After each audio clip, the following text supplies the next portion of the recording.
Can you tell me what is the meaning of musculoskeletal system?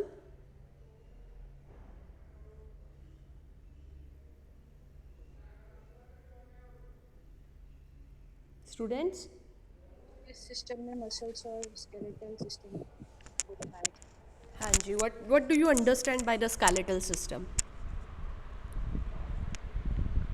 है related to bones. Yes. So musculoskeletal system में हम लोग किस किस चीज़ के बारे में स्टडी करेंगे? बोन्स के बारे में स्टडी करेंगे, हमारे मसल्स के बारे में स्टडी करेंगे और हमारे जॉइंट्स के बारे में स्टडी करेंगे। तो ये 3 चीज़ें हैं जिनके बारे में we will study in this system. So bones आप लोग को पता है कि हमारे बॉडी का मेन जो एक ढांचा होता है, एक मेन स्केलेटल होता है जो कि हमारे बॉडी को सपोर्ट प्रोवाइड करता है, हमारे बॉडी मूवमेंट्स में हेल्प करता है, राइट? Yes ma'am. तो जो बोन्स हैं वो एक दूसरे के साथ में जुड़ के कैसे हमारी बॉडी को अप स्ट्रेट रखने में हेल्प करती है, कैसे बॉडी को मूव करने में हेल्प करती है, इसमें मेन हमारे मसल्स जो है वो हेल्पफुल होते हैं। तो मसल्स जो है वो बोन को बोन के साथ जोड़ते हैं और जॉइंट्स बनते हैं, जिनकी वजह से हमारे बॉडी के जॉइंट्स की मूवमेंट होती है। हम लोग बैठ सकते हैं, उठ सकते हैं, चल सकते हैं, अपने बॉडी पार्ट्स को बेंड कर सकते हैं, उनको स्ट्रेट कर सकते हैं। So joints are helping in that all. So सबसे पहले लिटिल बिट हम लोग बोन्स के बारे में डिस्कस करते हैं। बोन्स क्या होती है? सो आप लोगों को पता है कि बोन्स जो है हमारी बॉडी के सबसे हार्ड पार्ट है, जो कि हमारी बॉडी को एक स्टैटिक पोजीशन में, एक परमानेंट पोजीशन में रहने के लिए हेल्प करता है, हमें स्ट्रेट रहने में हेल्प करता है, बॉडी लोकोमोशन, बॉडी मूवमेंट्स में हेल्प करता है। इवन बोन्स जो है वो हमारे बॉडी के इंटरनल ऑर्गन्स को प्रोटेक्शन भी प्रोवाइड करते हैं। जैसे कि हमारी स्कल बोन है ना, वो हमारे ब्रेन को प्रोटेक्शन प्रोवाइड करती है। हमारे रिब्स हैं जो कि रिब केज बनाती हैं, हमारे हार्ट को, हमारे लंग्स को प्रोटेक्शन प्रोवाइड करती है। हमारा पेल्विक गर्डल है जो कि हमारे पेल्विक ऑर्गन्स को प्रोटेक्शन प्रोवाइड करता है। सो बोन्स, वैसे तो ये माना जाता है कि बोन्स जो हैं काफ़ी फर्म होती हैं, स्ट्रॉन्ग होती हैं और परमानेंट रहती हैं, इनमें किसी तरह की चेंजेस नहीं आती। लेकिन थ्रू आउट द लाइफ जो है हमारे बोन्स में बहुत सारी चेंजेस जो हैं वो आती रहती हैं। बोन्स का साइज़ इंक्रीज डिक्रीज़ होता है। इवन बोन के जो सेल्स होते हैं उनमें बहुत तरह की रीमॉडलिंग जो है वो होती रहती है। तो आप ये नहीं बोल सकते कि हमारे बोन्स जो है वो फर्म रहते हैं, परमानेंट रहते हैं, इनमें टाइम टू टाइम बहुत सारी चेंजेस आती हैं। So let us first discuss about its functions. So can you tell me what are the functions of the bones? Yes students?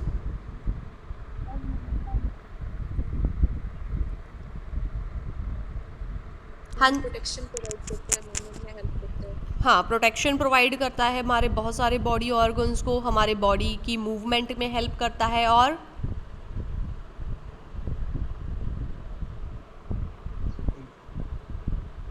Ma'am energy भी, स्टोरेज भी। यस, और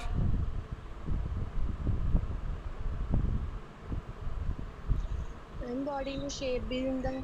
यस।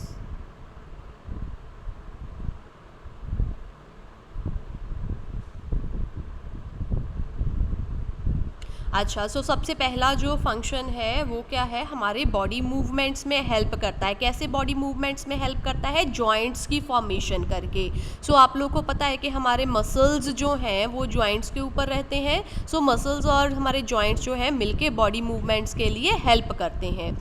नेक्स्ट है shape provide करता है। Shape को आप लोग framework भी बोल सकते हो। जैसे एनिमल्स का फ्रेमवर्क या शेप डिफरेंट होती है बॉडी की, उनके स्केलेटल के बेसिस पे, ह्यूमन की डिफरेंट होती है। सो शेप और फ्रेमवर्क प्रोवाइड करता है हमारे बॉडी को। प्रोटेक्शन प्रोवाइड करता है अंडरलाइंग ऑर्गन्स की, जैसे मैंने आप लोगों को एग्जांपल्स दे ही दी। स्कल बोन की एग्जांपल दे दी, पेल्विक बोन्स की एग्जांपल दे दी, रिब केज की एग्जांपल दे दी। हमारी स्पाइनल कॉर्ड है, उसको प्रोटेक्शन प्रोवाइड करता है हमारा वर्टिब्रल कॉलम, वो एग्जांपल मैंने आप लोगों को दे दी। इसके अलावा जो है बोन्स क्या है? बोन्स हेल्प करती हैं अटैचमेंट, जो है अटैचमेंट करती हैं मसल्स और टेंडन्स के साथ। सो मसल्स एंड टेंडन्स की अटैचमेंट करती है। तो टेंडन्स आप लोगों को पता है ना, हमारे बोन और मसल को आपस में ज्वाइन करके रखता है टेंडन्स। जब हम लोगों ने टिश्यू किए थे तब मैंने आप लोगों को कनेक्टिव टिश्यू में टेंडन्स के बारे में बताया था कि टेंडन्स जो है वो हमारे मसल्स को और हमारे बोन्स को आपस में ज्वाइन करके रखता है ताकि हमारा जो मूवमेंट है उस जॉइंट की वो प्रॉपरली हो सके। सो नेक्स्ट क्या है, आप लोगों को बोन मैरो के बारे में पता है कि हमारी बोन के अंदर बोन मैरो प्रेजेंट होती है। वो बोन मैरो क्या करती है, ब्लड सेल्स की फॉर्मेशन में हेल्प करती है, जिसको हम लोग हीमोपोइसिस बोल देते हैं। सो बोन मैरो जो है वो क्या हेल्प करती है, जो कि हमारे बोन्स में प्रेजेंट है, हीमोपोइसिस में, ब्लड सेल की फॉर्मेशन में। जितने तरह के भी ब्लड सेल्स हैं, आइदर आरबीसीज, आइदर डब्ल्यूबीसीज, either platelets, all are formed inside our bone marrow. तो आप क्या बोल सकते हो कि बोन्स जो है they are also helping in the haemopoiesis. इसके अलावा हमारे बोन्स के अंदर मिनरल स्टोर होते हैं, तो बोन्स जो है मिनरल स्टोरेज का काम भी करते हैं। सो कौन कौन से मिनरल्स हैं जो हमारे बोन्स के अंदर स्टोर रहते हैं?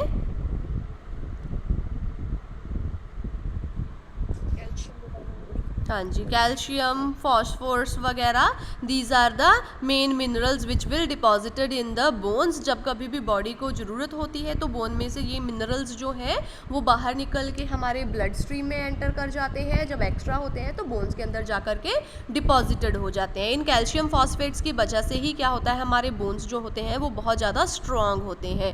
डॉक्टर्स बोलते हैं ना, जैसे 30 से ऊपर एज जाती है हमारी बॉडी का ये कैल्शियम जो है बोन्स में से डिप्लीट होना स्टार्ट हो जाता है, तो जिसको बोल देते हैं कि हमारे बोन्स जो हैं वो खरने स्टार्ट हो गए हैं। तो फिर कैल्शियम का इनटेक करना ज़रूरी होता है। सो हम लोग जो है या तो फूड के थ्रू या फिर जो टैबलेट्स वगैरह के थ्रू जो है कैल्शियम का इनटेक करते हैं। Now we will talk about the types of the bones. Function समझ आ गए सब लोगों को? यस मैम थोड़ा बोन मैरो के बारे दसियो। ਕੀ ਬੱਚੇ ਜਾਨਣਾ ਚਾਹੁੰਦੇ ਹੋ ਬੋਨ ਮੈਰੋ ਦੇ ਬਾਰੇ ਵਿੱਚ ਤੁਸੀਂ? ਮੈਮ ਇਹ ਕਿੱਥੇ ਪ੍ਰੈਜ਼ੈਂਟ ਹੁੰਦਾ? Next, after the types of the bones, next we will discuss about the structure of the bone. In that I will explain, okay, about the bone marrow, types of bone marrow and where it will be present, okay. Yes yes. So bones को हम लोग जो है different manner में classify कर सकते हैं। Long bones होती हैं, शॉर्ट बोन्स होती हैं, इर्रेगुलर बोन्स होती हैं, फ्लैट बोन्स होती हैं एंड सिज्मॉइड बोन्स होती हैं। ठीक है, लॉन्ग शॉर्ट तो आप लोग को समझ में आ गया, छोटी बोन्स या लंबी बोन्स। इर्रेगुलर जिनकी कोई प्रॉपर शेप नहीं होती है, इर्रेगुलरली शेप होते हैं। फ्लैट बोन्स होती हैं, जैसे हमारी स्कल वगैरह की बोन होगी, हमारे रिब्स की बोन होगी, बिल्कुल फ्लैट रहती हैं, चपटी सी होती है। सो हमारे शोल्डर गर्डल्स की बात करें, स्कैपुला वगैरह है ना। तो उसके बाद सिज्मॉइड बोन है। सिज्मॉइड बोन जैसे हमारा नी कैप होता है, जिसको हम लोग चपनी बोल देते हैं हमारे घुटने की, है ना। तो सिज्मॉइड बोन्स ऐसी शेप होती हैं। तो लॉन्ग बोन्स क्या होंगी, लंबी बोन्स रहेंगी, शॉर्ट बोन्स छोटी बोन्स रहेंगी। एग्जाम्पल दे देते हैं। लॉन्ग बोन में हमारी थाई बोन की एग्जाम्पल आ जाती है, जिसको हम लोग फीमर बोल देते हैं, जहाँ हमारे आर्म्स की बोन्स, जहाँ लेग्स की बोन्स आ जाती हैं। शॉर्ट बोन्स में हमारे कार्पल्स आ जाते हैं, हमारे फिंगर के जो रिस्ट के बोन्स हैं, फिंगर के बोन्स हैं वो आ जाएंगे। इर्रेगुलर जो बोन्स हैं इनमें हमारे वर्टिब्राज आ जाएंगे और हमारे स्कल के बोन्स आ जाएंगे। जब आप लोगों को मैं स्केलेटल सिस्टम में सभी बोन्स के नाम बताऊंगी, आप लोगों को वो नाम याद आ जाएंगे, रह जाएंगे, तो ईजिली आप लोग इनमें उन लोगों को एग्जाम्पल्स जो है दे सकते हो। फ्लैट बोन्स में मैंने बताया आप लोग को रिब्स वगैरह आ गई, रिब्स का जो मिड वाली बोन होती है स्टर्नम वो आ गया, और स्कल के बोन्स आ गए। और सिज्मॉइड बोन्स जो होती हैं, ये बोन्स जो होती हैं टेंडन्स के बीच में बिल्कुल जो है डिपॉजिटेड टाइप रहती हैं, और इनमें एग्जाम्पल आ जाती है नी कैप की। ठीक है, जिसको हम लोग पैटेला बोल देते हैं। Okay, so types of bones clear, simple सा ही है, just you have to explain. Usually हम लोग क्या करते हैं, दो टाइप्स ही बोन्स की एक्सप्लेन करते हैं। एक हमारी लॉन्ग बोन्स में आ जाती है और दूसरी type short, irregular, flat and sesamoid bones. ऐसे इनको आप लोग जो है क्लासीफाई कर सकते हो, एंड डिफरेंशियली भी आप लोग इनको जो है क्लासीफाई कर सकते हो। Now we will discuss about the structure of the bones. Okay, मैं पहले आप लोग को थोड़ा ड्रॉ करके बता देती हूँ, उसके बाद मैं आप लोग के साथ स्ट्रक्चर जो है वो शेयर करूँगी, बुक का स्ट्रक्चर।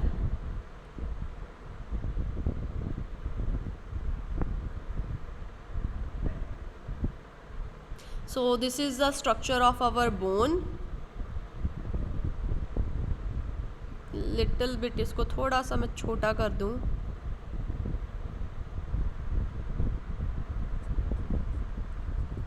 Now it's fine. सो अगर आप बोन के देखो, बोन को हम लोग कैसे डिवाइड कर सकते हैं, एक तो ये वाला हिस्सा होता है, एक ये वाला हिस्सा होता है, एक ये वाला हिस्सा होता है। तो जो मिड वाला हिस्सा है इसको हम लोग शाफ्ट बोल देते हैं, या फिर इसको हम लोग डायाफाइसिस बोल देते हैं। Please remember both the names,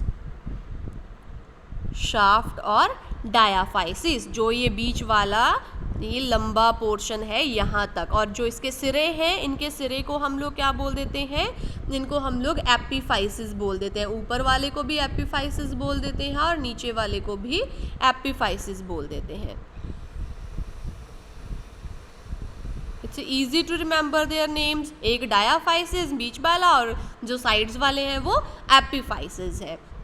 तो इस बोन को अगर आप देखो तो बोन की जो आउटर लेयर होती है, जो ये बाहर वाली कवरिंग है, इसको हम लोग क्या बोल देते हैं, पेरिओस्टियम। तो जो पेरिओस्टियम है this is the hardest part of the bone, काफ़ी हार्ड होती है, और जितनी भी हमारी लॉन्ग बोन्स होती हैं उनको पेरिओस्टियम ने बाहर से कवर किया होता है। इस पेरिओस्टियम की फर्दर 2 लेयर्स होती हैं, आउटर एंड इनर लेयर। ठीक है, जो आउटर लेयर है वो टफ होगी, काफ़ी ज़्यादा स्ट्रॉन्ग रहेगी, फाइबर से मिलके बनी हुई है, और इसका काम क्या है, नीचे वाले बोन के पोर्शन को प्रोटेक्शन प्रोवाइड करना। और जो इसकी इनर लेयर है, इनर लेयर में 2 तरह के स्पेशल सेल्स जो हैं वो प्रेजेंट रहेंगे। बोन के सेल्स के नाम याद रखना, ओस्टियोक्लास्ट एंड ओस्टियोब्लास्ट।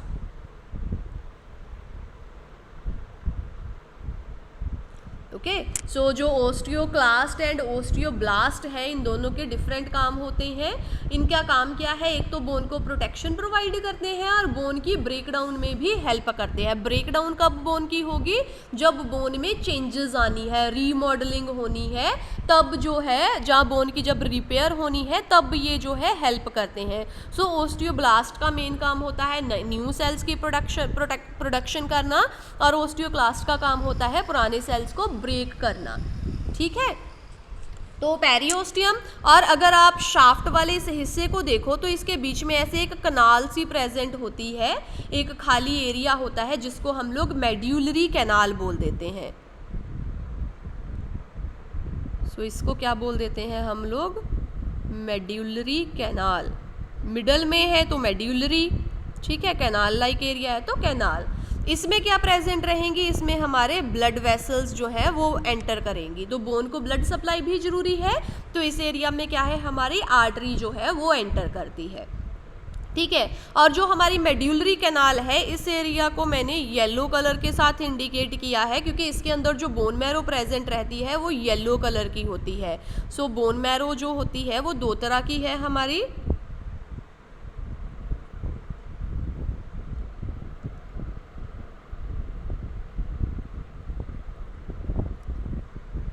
एक जो बोन मैरो होती है उसको रेड बोन मैरो बोल देते हैं हम लोग, और दूसरी जो टाइप है उसको येलो बोन मैरो बोल देते हैं। ठीक है, so these are the 2 different categories of the bone marrow. So red और पहले येलो की मैं प्रेजेंस आप लोगों को बता देती हूँ, उसके बाद मैं डिस्कस करती हूँ कि एक्चुअल में रेड और येलो में डिफरेंस क्या होता है। तो जो हमारा डायाफाइसिस वाला पोर्शन है, शाफ्ट वाला पोर्शन है, इसमें येलो बोन मैरो रहेगी, और जो हमारा ये एपिफाइसिस वाला पोर्शन है इसमें क्या रहेगा, इसमें रेड बोन मैरो प्रेजेंट रहेगी। तो मैंने उसी कलर से इसको इंडिकेट कर दिया है। ओके, सो शाफ्ट को डायाफाइसिस बोल दिया, शाफ्ट सिंगल शाफ्ट रहेगी, सिंगल डायाफाइसिस रहेगा, लेकिन जो एपिफाइसिस हैं वो टोटल 2 रहेंगे, ऊपर और नीचे। और जो हमारा डायाफाइसिस है, डायाफाइसिस की जो बोन है वो कैसी है, कॉम्पैक्ट बोन से मिलके बनी हुई है। सो डायाफाइसिस में क्या क्या मैंने आप लोग को बताया, कॉम्पैक्ट बोन रहेगी। कॉम्पैक्ट बोन को हम लोग जो है स्पॉन्जी बोन भी बोल देते हैं। और इसमें क्या प्रेजेंट रहेगा, येलो बोन मैरो। तो जो येलो बोन मैरो है, येलो बोन मैरो में किसी तरह के भी ब्लड सेल्स की फॉर्मेशन नहीं होती। तो हमारे बॉडी की जो बोन्स है उसमें से ज़्यादा जो हिस्सा है वो येलो बोन मैरो का होता है। जैसे जैसे हम लोग एज्ड होते जाते हैं, बूढ़े होते जाते हैं, तो मोस्ट जो हमारी बोन मैरो है, जो रेड वाला पोर्शन भी होता है, वो येलो फॉर्म में कन्वर्ट होना स्टार्ट हो जाता है। यही रीज़न है कि जैसे जैसे बंदे की एज बढ़ती जाती है, बूढ़े लोगों में HB या ब्लड सेल्स का काउंट जो है वो कम होना स्टार्ट हो जाता है, क्योंकि उनके बॉडी की मोस्ट जो बोन मैरो है वो येलो फॉर्म में कन्वर्ट होने लगती है। तो जो येलो बोन मैरो है ये मोस्टली फैट होती है, फैट से मिलके बनी हुई होती है। ठीक है, तो येलो बोन मैरो को किसने कवर किया हुआ है बाहर से, कॉम्पैक्ट बोन ने। सो अगर ये मेरी शाफ्ट है, मेरी शाफ्ट के अंदर ये येलो बोन मैरो है, तो येलो बोन मैरो को बाहर से जो मैंने ये ग्रीन कलर का किया है, ड्रॉ किया है, ये क्या है, हमारी स्पॉन्जी बोन या फिर कॉम्पैक्ट बोन या फिर इसको कैंसलस बोन भी बोल देते हैं। ठीक है, कैंसलस बोन ने इसको कवर किया होता है। जो हमारा जो एपिफाइसिस और डायाफाइसिस है, ये मैंने स्ट्रक्चर ड्रॉ किया है। तो यहाँ पे जो हमारा ये एपिफाइसिस है, ये डायाफाइसिस है, एक दूसरे से कैसे सेपरेटेड होते हैं, कार्टिलेजेस की हेल्प से। तो एपिफिजियल कार्टिलेजेस बोल देते हैं। तो ये कार्टिलेजेस यहाँ पे और यहाँ पे प्रेजेंट रहेंगी। तो जब कभी आप किसी बंदे की बोन निकाल के देखोगे तो इन कार्टिलेजेस की प्रेजेंस की वजह से आपको पता चल जाएगा कि डायाफाइसिस कहाँ पे ख़त्म हुआ और एपिफाइसिस जो है वो कहाँ पे स्टार्ट हुआ। तो जैसे जैसे हमारी एज बढ़ती जाती है, जो एपिफिजियल कार्टिलेजेस यहाँ पे प्रेजेंट रहेंगी, तो मैं इसको कोई कलर दे देती हूँ, एपिफिजियल कार्टिलेजेस को ब्लू कलर दे देती हूँ।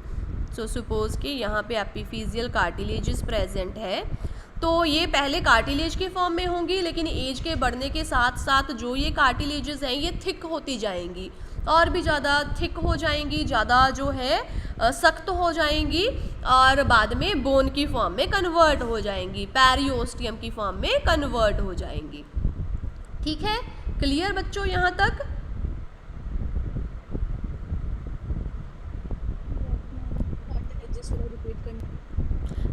कार्टिलेजेस, एपिफिजियल कार्टिलेजेस इनको हम लोग बोल देते हैं, जो कि सेपरेट करती है हमारी बोन के एपिफाइसिस और डायाफाइसिस के पोर्शन को। तो मिड वाली जो शाफ्ट है that is called the diaphysis. Epiphyseal जो कार्टिलेजेस हैं they are separating the epiphysis from the diaphysis. लेकिन जो ये एपिफिजियल कार्टिलेजेस हैं इनका क्या होता है कि जैसे जैसे हमारी एज बढ़ती जाती है ये कार्टिलेजेस थिक होती जाती हैं और बिल्कुल हार्ड हो जाती हैं, पेरियोस्टियम की फॉर्म में कन्वर्ट हो जाती हैं।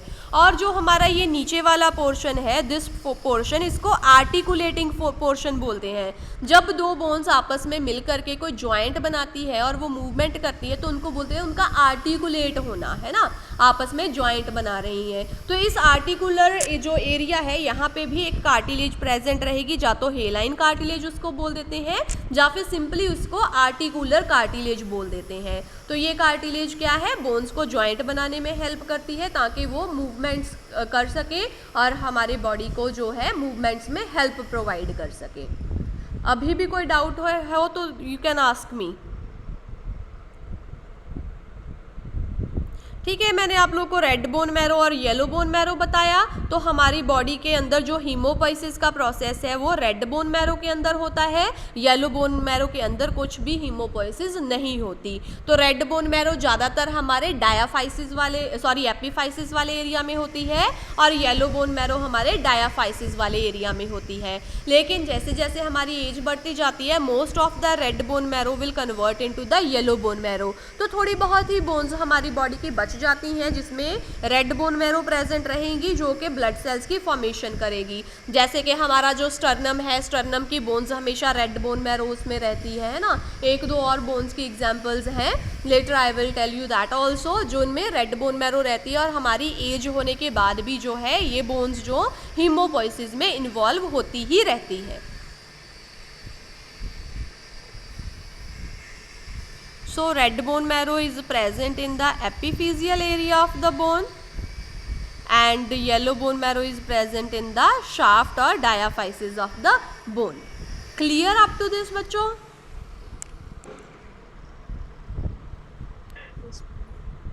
Simran, any doubts? No, ma'am. Akanksha and Gagandeep, any doubts? No, ma'am. No, ma'am. Okay, I'll. Ma'am ਮਤਲਬ ਜਿਹੜਾ ਬੋਨ ਮੈਰੋ ਹੁੰਦਾ ਉਹ ਸਾਡੀ ਹਰੇਕ ਬੋਨ ਵਿੱਚ ਪ੍ਰੈਜ਼ੈਂਟ ਹੁੰਦਾ। Yes. Is this diagram clear? Ma'am ਜਦੋਂ ਫਿਰ ਕਿਸੇ ਦਾ ਬੋਨ ਮੈਰੋ हाँ जी, हाँ जी.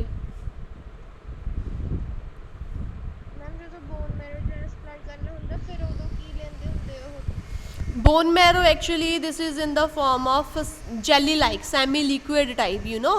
So they will take the syringe and they will take the sample from the bone के एक सिरे से एपिफिजियल एरिया से जो है नीडल इंसर्ट करके यहाँ से जो है बोन मैरो का सैंपल लिया जाता है. सो बहुत सारे टेस्ट भी आते हैं. फॉर एग्ज़ाम्पल कई लोगों को जो है बोन मैरो कैंसर होता है, जहाँ ब्लड कैंसर होता है, उनका जब टेस्ट किया जाता है लेबॉर्ट्री डायग्नोसिस, तो उनका बोन मैरो का सैंपल लिया जाता है. तो बोन मैरो का सैंपल दो वे में लेते हैं. या तो वो जो है लिक्विड फॉर्म में रहेगा, सिरिंज की फॉर्म में लेते हैं, या फिर समटाइम्स बायोप्सी ले ली जाती है, कट करके ओपन करके जो है टिश्यू का सैंपल निकाला जाता है. तो दो वे में लिया जाता है. आप लोग को हिस्टो में आएगा नेक्स्ट सेमेस्टर्स में, जैसे आप लोग 5th 6th सेमेस्टर में जाओगे उसमें आप लोग को ये पूरी स्टडी आएगी. ओके, सो ये डायग्राम विजिबल है आप लोगों को? वैसे तो मैंने ड्रॉ करके आप लोग को बताया, लेकिन ये आपकी बुक का स्ट्रक्चर है. सो इफ़ यू सी, ये यहाँ पे एपीफाइसिस वाला एरिया है, ये डायाफाइसिस या शाफ्ट बोल देते हैं, and this one is also the epiphysis area. तो हमारी एक अगर लॉन्ग बोन की बात करें तो लॉन्ग बोन क्या, एक शाफ्ट रहेगा और दो एपीफाइसिस वाले एरिया रहेंगे. और इसको फर्दर आप लोग जूम करके देखो तो हमारा जो डायाफाइसिस है, इसकी ये बाहर वाली जो कवरिंग है, इसको हम लोग पेरियोस्टियम बोल देते हैं. इसके अंदर जो ये कैनाल टाइप है, इसको मेड्यूलरी कैनाल बोल देते हैं, जिसमें येलो बोन मैरो जो है वो प्रेजेंट रहती है. और इसको बाहर से कॉम्पैक्ट बोन ने कवर किया होता है, और इसके बीच जो है आर्टरीज एंटर करती हैं ताकि बोन को ब्लड सप्लाई कर सकें. लेकिन अगर आप एपीफाइसिस को देखो तो एपीफाइसिस वाले एरिया में क्या है, रेड बोन प्रेजेंट रहती है, और इस रेड बोन को हम लोग कैंसलस बोन भी बोल देते हैं. और नीचे this portion is called articulating portion of the bone, क्योंकि ये दूसरी बोन के साथ में जॉइंट बनाएगी. तो यहाँ पे जो कार्टिलेज प्रेजेंट है, ये लाइट ब्लू कलर के साथ इन्होंने मेंशन की हुई है, इस कार्टिलेज को हम लोग आर्टिकुलर कार्टिलेज या फिर हेलाइन कार्टिलेज बोल देते हैं. ओके,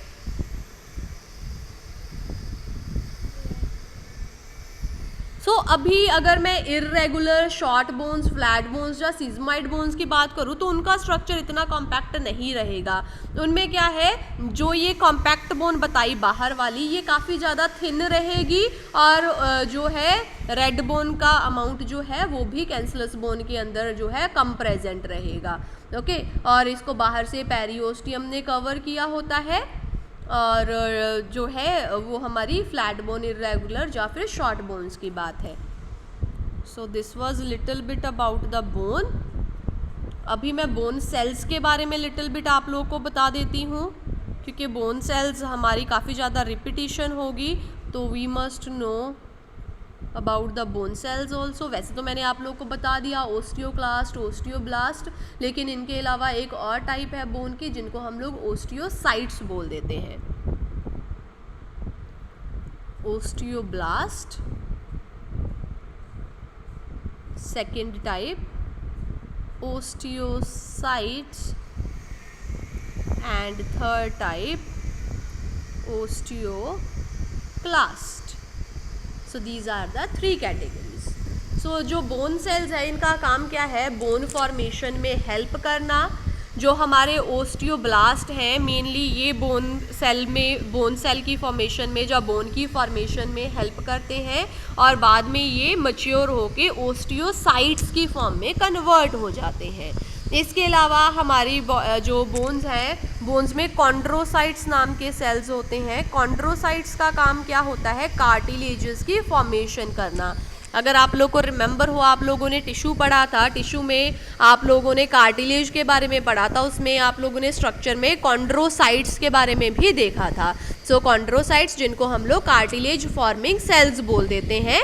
सो ये और ओस्टियोब्लास्ट दोनों एक टाइम पे ही डेवलप होते हैं, और बाद में इनकी डिफ्रेंशिएशन हो जाती है। जो ओस्टियोब्लास्ट है वो ओस्टियोजेनिक सेल्स बोन बनाने में हेल्प करेंगे, और जो कॉन्ड्रोब्लास्ट हैं वो जो है वो हमारी कार्टिलेज बनाने में हेल्प करेंगे।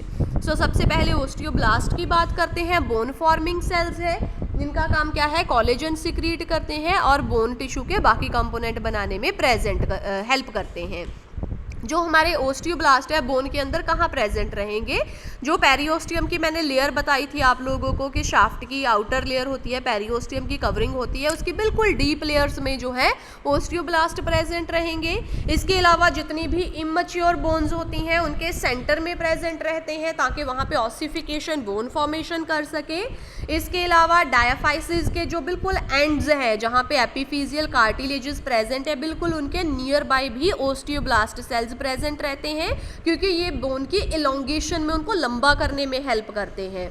इसके अलावा जब कभी भी किसी बंदे को फ्रैक्चर होता है तो वो फ्रैक्चर जो है वो भर जाए बोन का, उसमें उस एरिया में फ्रैक्चर्ड एरिया में भी आप लोगों को ओस्टियोब्लास्ट जो है वो हाईली अबंडेंट मिलेंगे, काफ़ी ज़्यादा अमाउंट में प्रेजेंट रहते हैं। और ओस्टियोसाइट्स की बात करते हैं कि जब बोन की डेवलपमेंट हो जाती है तो ओस्टियोब्लास्ट जो है इनका कोई काम नहीं रह जाता, तो ओस्टियोब्लास्ट जो है वो बोन के अंदर ट्रैप हो जाते हैं, फंस जाते हैं वहीं पे और नई बोन की फॉर्मेशन करना बंद कर देते हैं। जब ये ओस्टियोब्लास्ट कोई नई बोन की फॉर्मेशन नहीं कर रहे उस टाइम इनको क्या बोल देते हैं, ओस्टियोसाइट्स बोल देते हैं। तो आप लोग क्या बोल सकते हो कि बोन के जो मैच्योर सेल्स हैं that are called the osteocytes. तो इन सेल्स का काम क्या है कि ये बोन टिश्यू को प्रॉपरली मॉनिटर करते हैं, प्रॉपरली उनकी देखभाल करते हैं, बोन को मेंटेन करने में हेल्प करते हैं, हमारे जो बोन के टिश्यूज़ हैं उनको न्यूट्रिशन प्रोवाइड करते हैं। सो ये इनका काम होता है। And last one are the osteoclast. So osteoclast का काम क्या है, बोन रीजॉर्प्शन में हेल्प करते हैं ताकि बोन की जो शेप है वो मेंटेन्ड रहे। सो बोन्स की सरफेसेस के ऊपर हम लोग को ओस्टियोक्लास्ट देखने के लिए मिलते हैं, बिल्कुल पेरियोस्टियम के नीचे, मतलब डीप लेयर में नहीं, अपर लेयर्स में ही प्रेजेंट रहेंगे। बोन्स की शेप को मेंटेन प्रोवाइड करते हैं, कहीं पे एक्स्ट्रा कोई मिनरल्स हो तो उनको जो है डिसॉल्व कर देते हैं, जहाँ पे मिनरल्स की ज़रूरत है वहाँ पे उसको डिपॉजिट कर देते हैं, तो इनका ये काम है। सो ग्रोथ में हेल्प करते हैं और एक्सेस जो कैल्शियम है उसको रिमूव करने में हेल्प करते हैं। और इवन अगर फ्रैक्चर्स हो जाते हैं तो फ्रैक्चर्स को हील होने में भी ओस्टियोक्लास्ट जो है हेल्प करते हैं। कैसे, कैल्शियम को उस एरिया में डिपॉजिट करके। सो जितनी भी हमारी जो है मेड्यूलरी कैनाल है उनके वॉल्स के अराउंड भी जो है ओस्टियोक्लास्ट प्रेजेंट रहते हैं, और जब कभी भी हीलिंग होनी होती है तो उस एरिया में हेल्प करते हैं। तो ओस्टियोब्लास्ट एंड ओस्टियोक्लास्ट क्या है, ये दो मेन सेल्स हैं जो कि बैलेंस बनाई रखते हैं। सो ओस्टियोक्लास्ट एंड ओस्टियोब्लास्ट, क्योंकि ओस्टियोब्लास्ट क्या करेगा, नए सेल्स बनाएगा, और ओस्टियोक्लास्ट क्या करेगा, मेंटेन करके रखता है शेप को, जहाँ पे भी कैल्शियम ज़्यादा होगी एक्सेस कैल्कुलस को रिमूव कर देता है। तो एक तोड़ रहा है, एक जोड़ रहा है। सो ओस्टियोब्लास्ट एंड ओस्टियोक्लास्ट। कोई डाउट इनमें?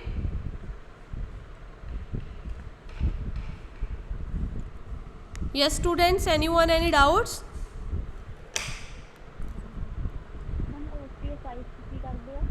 ओस्टियोसाइट्स जो है बेटा वो ओस्टियोब्लास्ट की मैच्योर फॉर्म होती है। जब ओस्टियोब्लास्ट का कोई काम नहीं रह जाता, वो कोई बोन डेवलपमेंट में हेल्प नहीं कर रहे, मतलब बोन पूरी तरह मैच्योर हो जाती है, तब वो ओस्टियोसाइट्स उनको बोल देते हैं। ओस्टियोसाइट्स बोन के अंदर रह करके बोन के टिश्यूज़ को न्यूट्रिशन प्रोवाइड करते हैं और बोन को मेंटेन करने में हेल्प करते हैं। हाँ जी, और कोई doubts?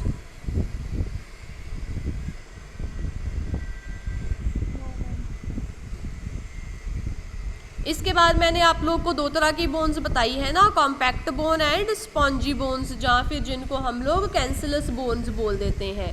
So compact bones and second type cancellous bones, जहाँ जिनको हम लोग स्पॉन्जी बोन्स बोल देते हैं। सो कॉम्पैक्ट बोन कहाँ पे प्रेजेंट मैंने आप लोगों को बताई, डायाफाइसिस में,